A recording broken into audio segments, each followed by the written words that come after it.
Hello friends, ഇന്ന് നമ്മൾക്ക് ഈസ്റ്റും സോഡാപ്പൊടിയൊന്നും ചേർക്കാഞ്ഞിട്ട് നല്ല ടേസ്റ്റിയും സോഫ്റ്റും ആയിട്ടുള്ള മുരിഞ്ഞ അപ്പം എങ്ങനെ ഉണ്ടാക്കുന്നു നോക്കാം. ഞാനിപ്പോൾ ഈ അപ്പം ഉണ്ടാക്കാനായിട്ട് ഒരു 2 നാഴി അരി പച്ചരി എടുക്കുന്നുണ്ട്. ഈ പച്ചരി നമ്മൾക്കൊന്ന് ആദ്യം വാഷ് ചെയ്തിട്ട് അതിനൊരു 5-6 മണിക്കൂർ വെള്ളത്തിലിട്ടൊന്ന് കുതിർത്തെടുക്കണം. എന്തൊന്ന് വെള്ളത്തിലൊക്കെ ഇട്ട് കുതിർക്കാൻ വയ്ക്കട്ടെ. ഒരു 5-6 മണിക്കൂർ വെച്ചിട്ട് എടുത്തതാണ് ഞാനിത്. ഇത് ഇനി നമുക്കൊരു മിക്സിയുടെ ജാറിലേക്ക് ഇട്ടിട്ട് നല്ല പോലെ ഒന്ന് അരച്ചു കൊടുക്കാം. ഒരു തരിയൊന്നും ഇല്ലാതെ നല്ല ഫൈനായിട്ട് ഈ അരി ഒന്ന് അരച്ചെടുക്കണം. നല്ല ടേസ്റ്റാണ് കേട്ടോ. ഈ അപ്പം ഉണ്ടാക്കി പെട്ടെന്ന് ഈസിയാണ് ഉണ്ടാക്കാൻ. ഇപ്പം ഞാൻ മാവ് അരച്ചെടുത്തിട്ടുണ്ട്. ഈ മാവ് നമുക്കൊരു പാത്രത്തിലേക്ക് ഒഴിക്കാം. മാവ് ഒഴിക്കുമ്പോൾ എപ്പോഴും കുറച്ച് വലിയ പാത്രത്തിൽ ഒഴിച്ച് വയ്ക്കാൻ ശ്രദ്ധിക്കണം, അല്ലെങ്കിൽ രാവിലെ മുട്ടൻ പണി കിട്ടും. ആ മാവ് ഒഴിച്ചതിന് ശേഷം ആ മിക്സിയുടെ ജാറിലേക്ക് നമുക്ക് ഒരു 1-1.5 കപ്പ് വെള്ളം ഒഴിച്ചിട്ട് നല്ല പോലെ ഒന്ന് കഴുകിയെടുക്കാം. ഈ വെള്ളം നമുക്ക് വീണ്ടും അതൊരു പാത്രത്തിലേക്ക് ആ വെള്ളം ഒഴിച്ചു കൊടുക്കാം.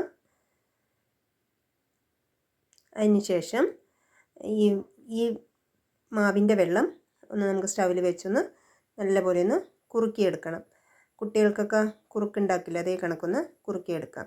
ഒരുപാട് കട്ടിയും ആകരുത്, ഒരുപാട് ലൂസും ആകരുത്. കൈ വിടാതെ ഇങ്ങനെ ഇളക്കിക്കൊണ്ടേ ഇരിക്കുകയും വേണം, അല്ലെങ്കിൽ പെട്ടെന്ന് ഇളക്കൽ നിർത്തിയാൽ അടി പിടിച്ചു പോകും. അപ്പോൾ ഇപ്പോൾ ഒരുവിധം ആയിട്ടുണ്ട്. ഇനി നമുക്കിത് തണുക്കാനായിട്ട് വയ്ക്കാം. ഇനി ഇത് തണുത്തതിന് ശേഷം ആ മാവിലേക്ക് നമുക്ക് അരച്ച് വെച്ച മാവിലേക്കൊന്ന് അത് കംപ്ലീറ്റ് ചേർക്കാം. പെട്ടെന്ന് ഉണ്ടാക്കാൻ പറ്റിയ അപ്പമാണ്. തേങ്ങ പാലൊന്നും എടുക്കാതെ നമുക്ക് പെട്ടെന്ന് ഈസി ആയിട്ട് ഉണ്ടാക്കാം. അധികം ബുദ്ധിമുട്ടൊന്നും ഇല്ലാഞ്ഞിട്ട് നല്ല ടേസ്റ്റുമാണ്. അതിന് ശേഷം ഞാനിപ്പോൾ ഈസ്റ്റൊന്നും ചേർക്കുന്നില്ല പറഞ്ഞില്ലേ.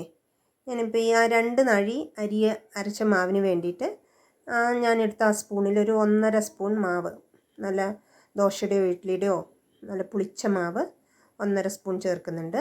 അതും ആ മാവ് ചേർത്തിട്ട് നല്ല പോലെ മിക്സ് ചെയ്യാം. അതിന് ശേഷം ആവശ്യത്തിനുള്ള പഞ്ചസാരയും ഉപ്പും കൂടെ ഇട്ടിട്ട് നമ്മൾക്കതൊന്ന് അടച്ച് വയ്ക്കാം. ഒരു രാത്രിയിൽ അടച്ച് വയ്ക്കണം മോർണിംഗ് ഉണ്ടാക്കാനായിട്ട്. അപ്പോൾ അതായത് രാവിലെ തുറന്ന് നോക്കുമ്പോൾ നന്നായിട്ട് പൊങ്ങിയിട്ടുണ്ട്. വലിയ പാത്രമായതുകൊണ്ട് പൊങ്ങി പുറത്തൊന്നും പോയിട്ടില്ല. അത്യാവശ്യം നന്നായിട്ട് പൊങ്ങി വന്നിട്ടുണ്ട്. ഇനി നമുക്ക് ഈ മാവ് എല്ലാം നന്നായി ഒന്ന് മിക്സ് ചെയ്തതിന് ശേഷം അപ്പച്ചട്ടി വെച്ചൊന്ന് ചൂടാകുമ്പോൾ അതിലേക്ക് ഓരോ സ്പൂൺ ഒഴിച്ചിട്ട് ഇതേപോലെ ഒന്ന് ചുറ്റിച്ച് എടുക്കാം. പിന്നെ ഒന്ന് അടച്ച് വെച്ച് അപ്പം വേവുന്നവരെ കുറച്ച് സമയം ഒന്ന് വെച്ചിട്ട് ഒന്ന് തുറന്ന് നോക്കിയാൽ നല്ല സൂപ്പറായിട്ടുള്ള വക്കെല്ലാം നല്ല മൊരിഞ്ഞ് നല്ല ടേസ്റ്റി ആയിട്ടുള്ള അപ്പം കിട്ടും. നിങ്ങളിങ്ങനെയൊന്ന് ട്രൈ ചെയ്ത് നോക്കൂ. വളരെ ഈസി ആയിട്ട് ഉണ്ടാക്കാൻ പറ്റുന്നതാണ്.